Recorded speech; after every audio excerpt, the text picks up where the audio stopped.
Everybody ready? Good afternoon, everyone. My name is Bob Stone. I'm the mayor of Beavercreek. First and foremost, we wish to say our thoughts and prayers are with the victims and the families affected by this horrific act. Tragedy struck our beloved community Monday evening, and in the face of adversity, the strength of our community shines through. I extend our deepest gratitude to our first responders, especially the Beavercreek Police Department and Beavercreek Township Fire Department, as well as all the collaborating jurisdictions whose swift and coordinated efforts undoubtedly saved lives and minimized the impact of this devastating event. Together, we unite in support and resilience during these challenging moments. Now I'd like to pass the podium on to Pete Landrum, Beavercreek City Manager.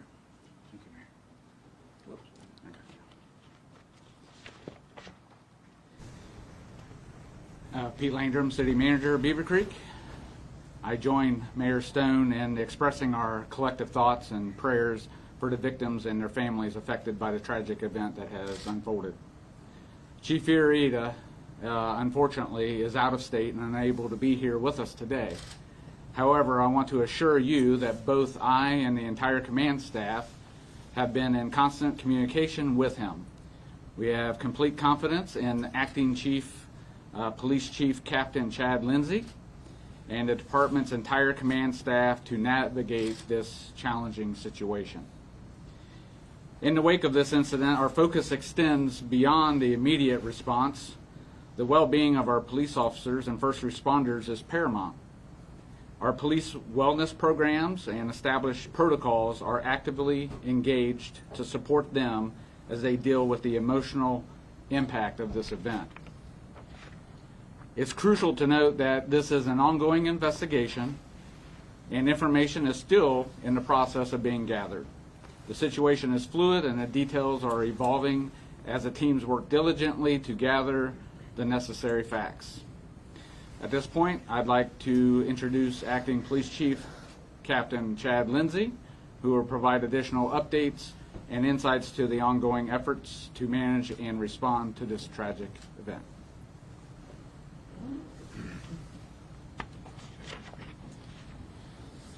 On behalf of the Beavercreek Police Department and Chief of Police Jeff Fiorita, our prayers go out to the victims and their families of this tragic event, as well as all those who have been impacted by the senseless violence that occurred last night.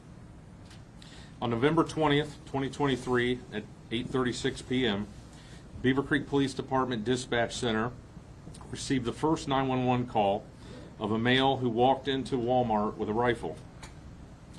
As the dispatcher was gathering information, the caller stated the man, later identified as 20-year-old Benjamin Charles Jones of Dayton, Ohio, started shooting. Officers were dispatched within 1 minute, and the first two officers arrived on scene at 8:39 p.m. Beavercreek police officers heard gunshots and advanced toward the threat, locating the shooter, who was on the ground with a self-inflicted gunshot wound, at 8:42 p.m. The gunman had shot and injured 4 adult victims, 3 females and 1 male. The victims were transported to area hospitals. As of 2 p.m. Tuesday, 3 victims are listed in stable condition. 1 victim is still critical but also in stable condition. Medics with the Beavercreek Fire Department were staged at 8:39 p.m. and arrived on scene at 8:43 p.m., with transports to local hospitals occurring minutes later. During this time, officers with the Beavercreek Police Department, along with assistance of several local agencies, continued to clear the building and secured the scene at 9:14 p.m. I want to commend our dispatchers, officers, and fire personnel for their quick response to confront the threat and treat the victims within minutes of the first call. Along with assistance from local law enforcement partners, the Ohio Bureau of Criminal Investigation, Bureau of Alcohol, Tobacco, and Firearms and Explosives, and FBI responded to assist with evidence collection, and investigation, which is still ongoing. The Beavercreek Police Department would like to thank all of our law enforcement partners for their assistance and support during this tragedy, as well as the support that we continue to receive from the community. At this point, I want to draw your attention. We're going to show the body camera video from the first responding officer. You'll see that he arrives at Walmart and is entering the building. As he enters the building, he is searching for the shooter, and at 59 seconds, you'll hear one gunshot. The officer then continues to that threat and then locates the shooter down at the scene.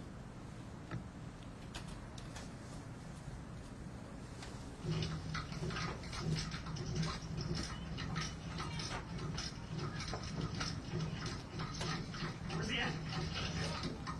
What's he look like?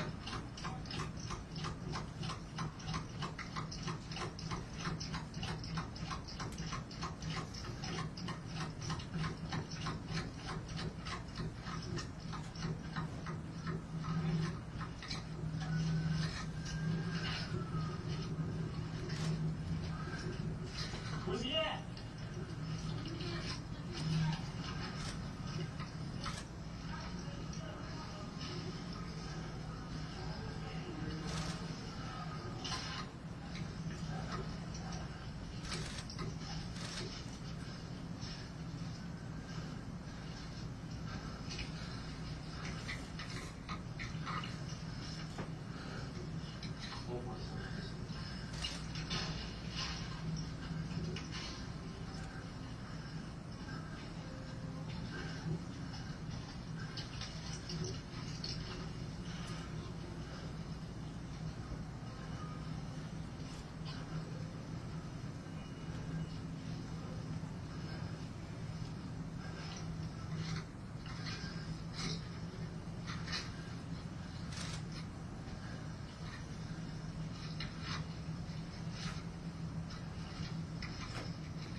Got him.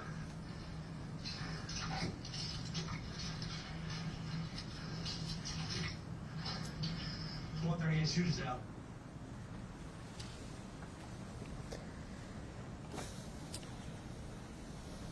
I would now like to introduce Zrinka Delber, who is the Assistant Special Agent in charge for the FBI's Cincinnati Field Office. Thank you, sir. Good evening, everybody. First of all, I would like to start with making sure that the families and victims know that they're in our prayers, and we have sympathy for them, and we support them in their recovery. I also want to commend our partners at the Beavercreek Police Department, Greene County Sheriff's Office, Fire Department, EMS, and all other agencies that responded last night. And they responded in handling this crisis very quickly and worked to assist those who were injured very fast. The FBI is currently supporting and assisting the Beavercreek Police Department in their investigation. And as they continue to look at the crime scene, the FBI is currently looking at the shooter, his background, his motivation, and possible connections.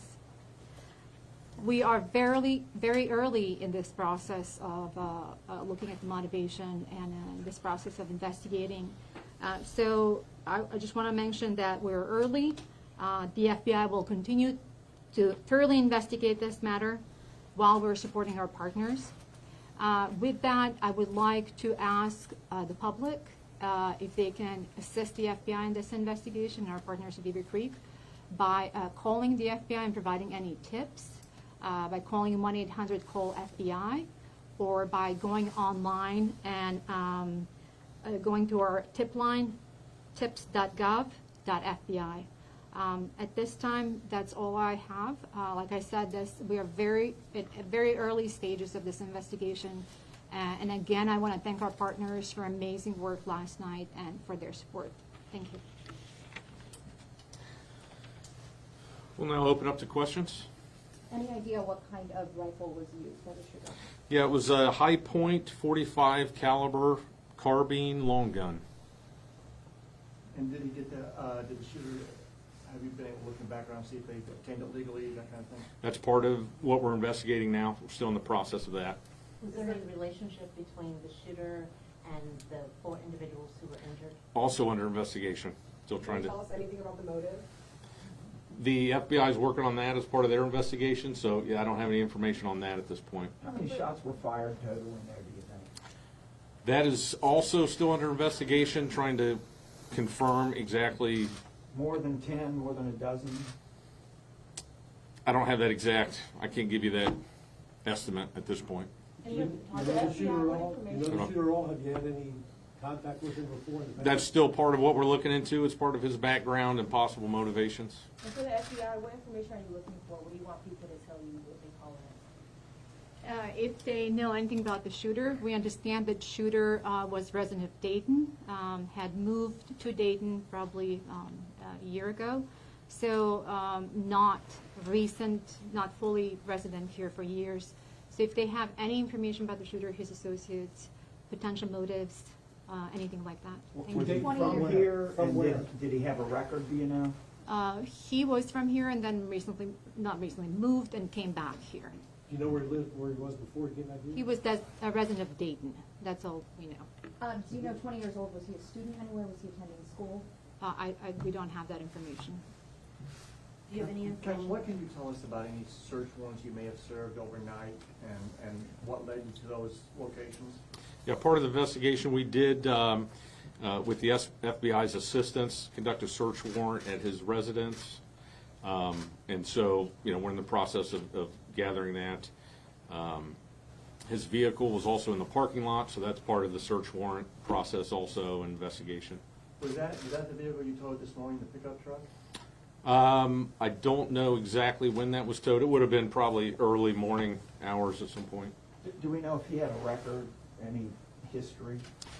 That's part of the investigation, to find out exactly what all, if there's any history with him in terms of criminal history. Did he have any family in this area? Since he was from Dayton? He did.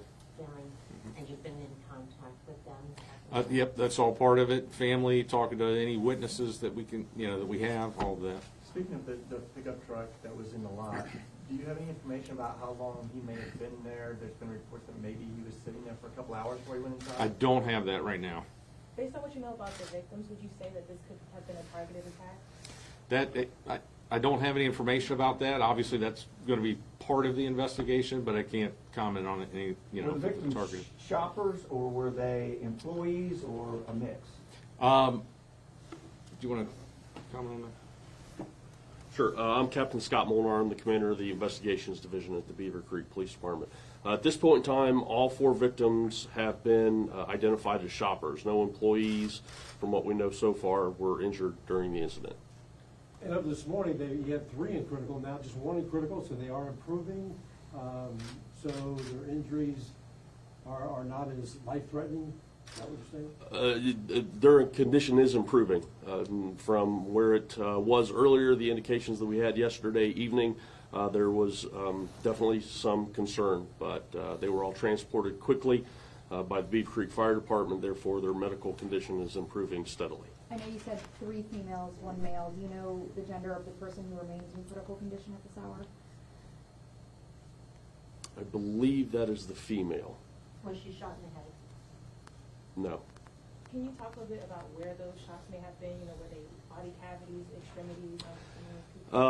I can say that the shots were largely random. So they ranged throughout all different parts of the body, and that is, again, a sensitive part of the investigation that we're not going to release right How about approximate ages? now. That I don't have at this point in time. Adults. Yeah, all adults. Where was Mr. Jones's body found? His body was found just behind the Vision Center in Walmart. Did he The have victims, other where weapons with him? where in the store were the victims?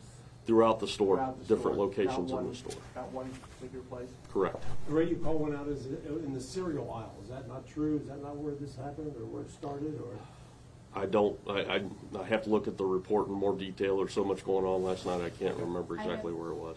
you're still looking for a motive, obviously, and you're still gathering those materials, but, you know, did the shooter post anything online, anything on social media? Were there any warning signs that were out there, a manifesto, anything you might have written? At this point, it's really too early for us to comment on that. I don't want to be guessing here. This just happened less than 24 hours ago. We're still collecting all the evidence, so I can't really fully answer that question. Do you believe this What could do be we know about the racially motivated weapons or the attack? ammo he might have had? How many guns? Did he have just the one? Did he have more ammo? Some of these guys come in geared up. What was this guy's situation? Yeah, he just had the one gun, and we're working on determining, amount of ammo and what else he may have had. Do you believe that this could have been a racially motivated attack? We're looking for the motivation. That's why we're working on this investigation with Beavercreek, but we don't know if it was racially motivated or not this time. He's a white male? He is a white male.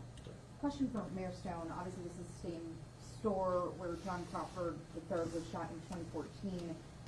Does this bring back a lot of memories that you know for this community? Well, it can't help but bring back memories. It's, it's a tragedy all in itself, though. This is the tragedy we are grieving for, and it's a shame in this way that it has to be compared to the previous shooting. But no, we are grieving and investigating this particular shooting. Thank you. And then what can you say, to people who are getting to the point where they're afraid to go out in public because of these kind of things happening? Are there any comments about that?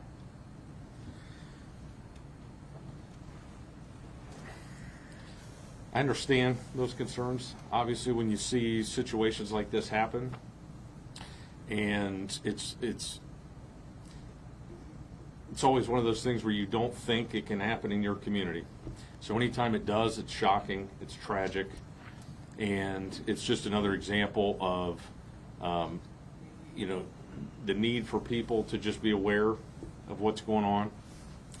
The response to this was so fast. We had people calling in, and everybody just came together to handle this situation as quickly as possible. And as part of that, we always feel the support from the community, and we know that they're there to support and assist us. So, like I said, it's just a tragic incident, and it's something that we'll continue to train and prepare, hoping it never happens, but realizing that it's always a possibility. Do you know if Walmart was busier because it's Thanksgiving week? If it was that time of night? I don't know if they had any change in their shopping population or anything at that But point. likely, right? It's possible, definitely. Obviously, he had a long gun. Walmart has readers. Did anybody call when they saw? Did he try to steal? I'm sure you checked videos. Did he steal the long gun? Well, that's still part of the investigation process. We're going through to review all of that video, review the phone calls, talk to witnesses. The call that we had, the initial caller, like I said in my initial statement, saw him walk in with the gun. And He had then, it out. It wasn't trying correct, to hide it. Okay. correct. Captain, you said you're investigating motivations. Your shooter is a white male. Are you able to say the ethnic background of your victims? At this point, we're not going to release that. That's still part of, what the FBI is looking into as part of their investigation. Can you How talk far did about he the get into the training? store before he started? I'm sorry. shooting? Can you talk about your training? You mentioned ongoing training Mhm. for active shooter. What kind of training has the Beavercreek Police Department done just over the past months, years? Because this has been happening nationally. Right. We have annual, what we basically call active threat training, to where we have instructors that will have a classroom portion of training in terms of tactics, techniques for officers as they respond to an active threat situation. And we run through scenarios where officers are actually entering buildings, clearing buildings, responding to the threat. Along with that, we also have a electronic scenario-based system to where officers can interact with this system. It's on a screen, and so they can run through scenarios in that and practice not just responding to a critical incident or a threat situation, but also working on de-escalation tactics and those types of things. You know how long he was in the store before he started shooting? I do not know that yet. That's part of the investigation that they're putting the timeline together. They saw him come in with the gun. You're talking about a customer? Yeah. Yes. How many agencies responded to this? I don't have that number off the top of my head, but we had, there was quite a few agencies from all over. In terms of Greene County, Montgomery County, we had support from everywhere locally, agencies coming to help us with the scene and, make sure everything was safe and secure. We see this video of this officer going in here. I mean, that's pretty intense. He has no idea what he's gonna face. Looks like he's by himself. Talk to us a little bit about what you see in that body cam. I mean, that's a good way to describe it. You can feel the tension. You can feel the kind of the adrenaline going just as you're watching it. And in his case, it's magnify that exponentially. And there was another officer behind him that you didn't see, but their goal and their role in that situation is to locate the threat as fast as possible.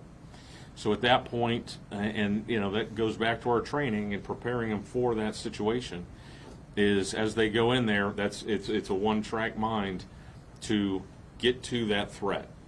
And then at that point, when they see him, he had already committed self-inflicted wound and he was deceased. Then it immediately goes into the fire department's assistance and clearing the scene and the evidence collection part of all of that investigation. How long was he in the store shooting, presumably, before police arrived? I don't have that number at this point, that exact time frame. We're still looking into that to piece that all together. Do you have witness statements indicating he said anything as he was in the store or walking into the store? We have a lot of witness statements. Some of those we're still trying to compile all those. I don't know that specifically, though. Has Walmart told you when they will reopen their store and when will their employees be allowed to return? I don't have that information. What are their employees doing? I couldn't answer. Yeah, I'm not sure what their procedure or how they're handling it on their end. I mean, with these kind of events happening, seemingly increasingly nationally, would you say community response is what people should focus on more? I mean, if we're in this kind of situation and the police aren't responding in 4 minutes or 3 minutes as if, we're in Beavercreek in another city, what should people be doing? Well, it goes back to, like I said, trying to do what you can to be aware of your surroundings. Always be vigilant, and know, I guess where you're going, what your activities might be. Unfortunately, there's never going to be an exact answer or a perfect solution to avoid a situation like that. It's just a matter of what you can do if it happens. How you can kind of think about to prepare yourself if it happens, to get to safety as quick as possible, call 911 as fast as possible, things like that. So you're mentally prepared if you find yourself in a situation like that. Captain, this could be for you or the FBI. As you're looking into the background, shooter's background, any indications of potential concerns about mental health?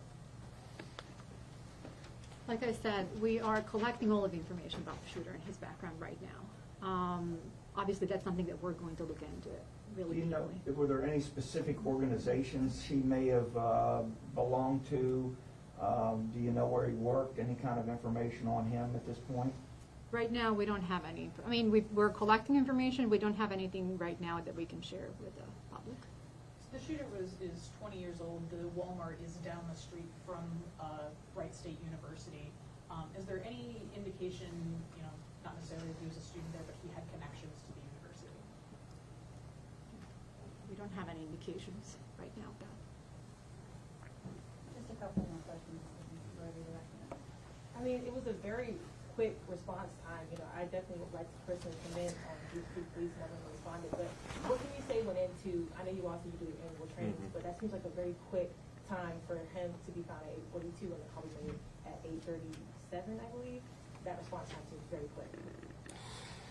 Well, that's something that we are proud of, and that's something that we try to, not just a situation like this, a critical incident, but in general, to respond to the citizens as quick as we can.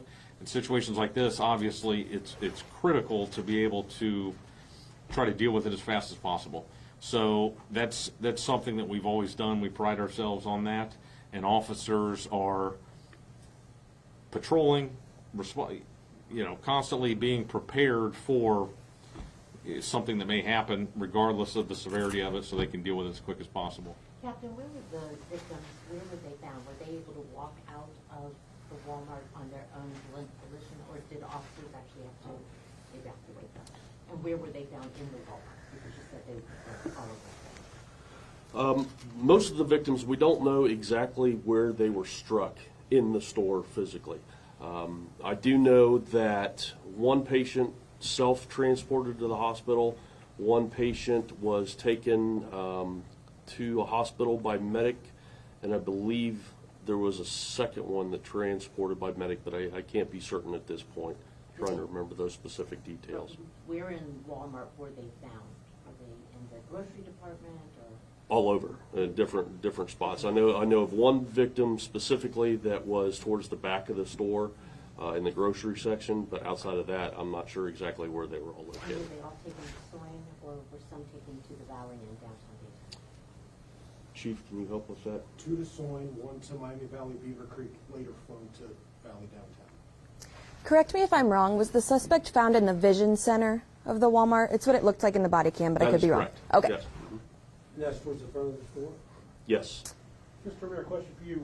What should be done about the Walmart? It seems to be a troubled spot. I mean, I know it's not its fault, but it seems to be a spot where things seem to happen quite a bit. Is the city planning anything to try and rectify that, or is there a way to do anything?